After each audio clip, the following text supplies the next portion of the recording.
Ваша теневая сторона.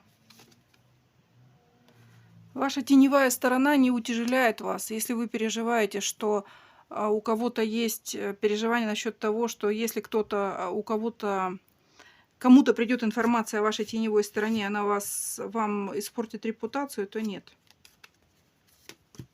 Ваша теневая сторона у вас не утяжеляет, она вас балансирует, то есть и не перетягивает на свою сторону, в сторону тени, и в то же время теневая сторона вам легко дается. Вы об этом, да, никому, ни с кем не разговариваете, скорее всего, потому что, ну, не принято в обществе, да, о своих теневых сторонах. Теневая сторона для каждого свое, ну, как пример, простой пример приведу.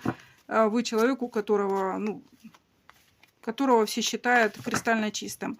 А можете прийти в магазин и за что-то не заплатить. И будете в душе радоваться за то, что... Это я пример, это опять же вот просто утрированное то, что пришло в голову. То есть у каждого человека есть теневая сторона. Это нормально, это не страшно, это не проблема. Это то, из чего мы все состоим. Мы же не идеальные картинки. Мы люди, мы такие, какие есть.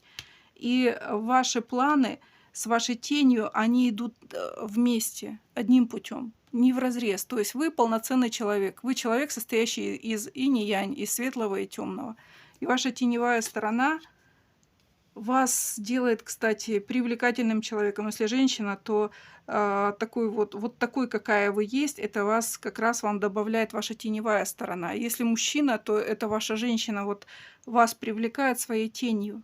Не тем человеком, который кристаллин идеален, а именно тем человеком, который вот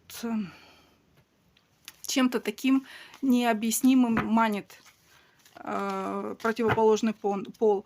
Ваша теневая сторона, вы ее, кстати, ну, гнобите, да, прячете, потому что об этом не надо никому говорить, это некрасиво, неудобно, это не принято. Не додаете своей теневой стороне, и вам говорят: не меняйтесь, не прячьтесь, ее не надо, конечно, и выпячивать, никому вообще ничего не надо, ни в ту, ни в другую сторону, не прятать, не выпячивать, но тем не менее наедине с самим собой, самой собой следует побаловать. Если вы там, например, опять же, мы там, например, стремимся к ЗОЖу, а любим там покушать что-то запрещенное. Покушайте, побалуйте свою темную сторону, она вам скажет спасибо. Нет тут такого, что у вас прям что-то случится. Вы таким образом свою вот предписанную несчастную судьбу меняете в лучшую сторону.